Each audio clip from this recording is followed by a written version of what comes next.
Kakadosh, business halacha, competition halacha, part 1. This is going to be the Rosh Kolel of Zichron Gershon LeDayanut. We are going to start now on page 27 and 26, right? It says, why must we work for our parnassa, for our livelihoods? So in the Shara Bitochon, Chovot Levavot discusses a fundamental question. Why did Hashem create the world in such a way that a man must work for his basic needs? זאת אומרת, למה הקדוש ברוך הוא ברא את העולם שצריך לעבוד בשביל הפרנסה? In the animal kingdom, all creatures are provided with what they need to survive. And no animal must work for a living. Only a man needs to work and toil in order to sustain himself. So why is this so? Okay? So he answers the need to work for one's livelihood is a test of our bitachon. The real truth is the amount of money that one will earn that year is already decreed in Rosh Hashanah. However, though, there's an obligation of ishtalut, right? So therefore, one must work for a living to fulfill his obligation, and Hashem is testing us to see how we're going to undertake that challenge. If one does his ishtalut within the parameters of halacha, he passed his test. If he does his ishtalut in a forbidden manner, he has failed. When it comes to the laws of asagat gevul and fair competition, right, we're talking about this, one has a prime opportunity to express his emunah and bitachon.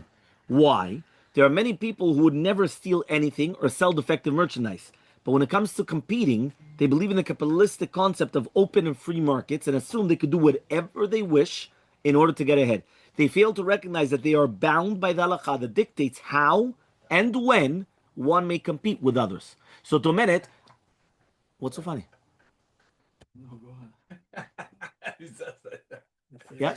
What is that? What does that mean? Like this. What happens now is like this. Legabe gneva or gezel, right? The majority of the people, right? They're going to come and they're going to say, "I don't steal," right? I don't steal. The majority of people, right? Em lo yignevu. Aval legabe competition, they're going to say, "But that's business," and they don't realize that it's incorrect. Lama, it's incorrect because זה לא קשור לבiznes. אם לפי ההלכה זה אסור לי לעשות את זה, מה זאת אומרת? It's business. What does that mean? Those words, right, are just a disproving of what you're doing, right? So therefore, it's very, very important, right, just to understand that really, be'emet, this is a test of our emunah and bitachon in HaKadosh Baruch Hu. Okay, why? Are we going to do the competition or not? If we believe 100% that HaKadosh Baruch Hu is going to give us the parnasa, so then I don't have to do that competition. Now again, matai sheze mutar, so mutar li. Why? The halakha told me it's mutar. Once the halakha tells me it's mutar lecha לעשות את זה. אבל אם עכשיו ההלכה אומר לך שזה אסור, so then it's asur for you to do that. You can't just say, no, but it's a free market. It's open, it's free, there's no problem. You can't do that. So he says, if a person would have true bitachon, he would recognize that all of his profits are decreed on Rosh Hashanah, and consequently he gains nothing by engaging in acts of ishtalut that are forbidden by the Torah. Even if it seems... Which one? No. Because אתה חייב לעשות השתלות. לא, אבל אתה חייב לעשות השתלות. אבל ההשתלות המותרת. ההשתלות המותרת, לא ההשתלות האסורה. You understand? That's what you have to do. You have to do the ishtalut, which is actually permitted, no? Which is going to be asur. You understand? Ishtalut is proportional to your bitachon, right, but to your true bitachon, not the one you think you have. Yeah, I understand. The one you really. One second. So he says, even if it seems that he's losing out. Oh, we don't have that. That's Shimon Bar Yochai. We don't have that nowadays. Yeah, I'm just saying. Yeah, fine. Yeah, fine. Even if it seems that he's losing out by not competing more vigorously, he's in fact not losing anything by sticking to the laws of the Torah. So the Ben Adam hu yachshov, I'm losing out. Why? Look, all them, they're competing. Yeah, but 1 second. Are they doing it in a permitted fashion? No. So 1 second. So I think that I'm losing out. Why? Because if I was more aggressive, I would have been able to win. The answer is it's incorrect.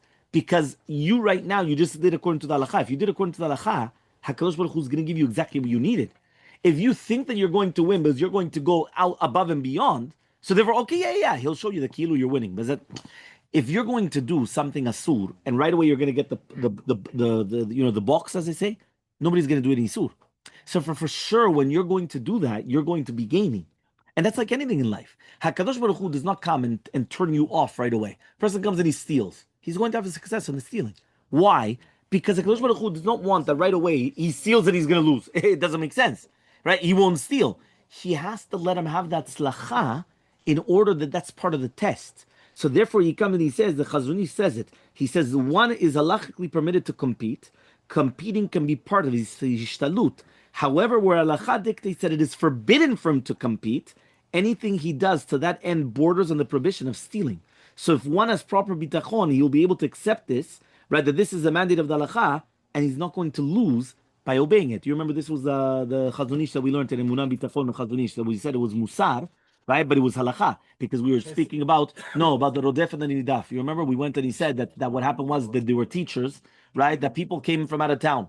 And all of a sudden, what happened was is that they came and they said, these guys are coming in, and it's a suit for them to come in. So they came, they made a balagan with them. They started taking nekama, vengeance. They started this. They started telling all the people of Shonara. They started doing all these things.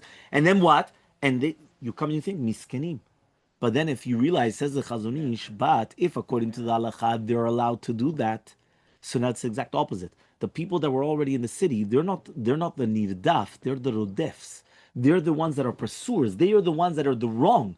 Because really, according to halacha, if the other one was allowed to come in and allowed to do that business, it's a sur for me to stop him. So therefore, when I come and I do that beforehand, if I was a nirdaf, HaKadosh Baruch Hu mevakesh et nirdaf, but now what happens? I come and I start praying to Hashem. Hashem, please save me from these people. And Hashem is saying, save you from these people? You're the problem, not them. So you're the problem. You have to be careful to be the rodef.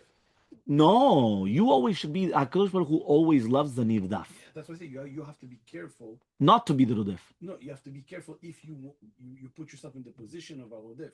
Yeah. Meaning you have to be careful that you shouldn't be a rodef. Because if you're a rodef, you're in trouble. Hashem hates rodfim. He hates the rodef. Do you realize every single time HaKadosh Baruch Hu will always come and take the nirdaf? He'll always save the nirdaf. The sun and the moon. Who was the rodef? The sun. The son comes and he says, you can't have two kings. Okay, minimize yourself. Well, minimize yourself. I'm not. No. That's right. The moon. There's a concept of an Israeli concept called the friar. But it's not friar though. It's not friar. But it's not the friar though. It's not the friar. It's the concept of that it's always better to be the nirdaf. Remember that the nirdaf never loses. The nirdaf will never lose. The one that's the nirdaf is always going to win. The one mevater. The mevater, you will never lose. Right? You will never lose. You'll always gain. Yeah. 100%. Yeah. Fine. 3 categories of competition. Yeah. Now we're going to go to 3 categories of competition. Everyone understood? So one more time. We just spoke about the emunah bitachon that we were supposed to have for our parnassa. Now we're going to speak about the 3 categories of competition. Competition can be divided into 3 categories. Instances where it is 100% permitted to compete, instances where it's 100% forbidden to compete, and instances where halachically it's permitted, but righteous people are encouraged to be stringent and avoid competing. So regarding the 3rd category, the Rambam says, right, that a Tamil Chacham should not do business in such cases. And the Shulchan Aruch Harav puts it as a midat chasidut, not to compete. You remember we learned this Shulchan Aruch Hagraz. So now we're going to start. Tactics that anyone can do. So it is completely permitted for existing stores to engage in practices that their competitors could do as well, should they choose. This means that it's permitted to entice the customers to one store through sales, promotions, door prizes, or any other tactics that one's competitors could technically do as well. It is not even a midat chasidut to avoid such practices. Where would you see that in the Gemara? Why not? Yeah, well, why not?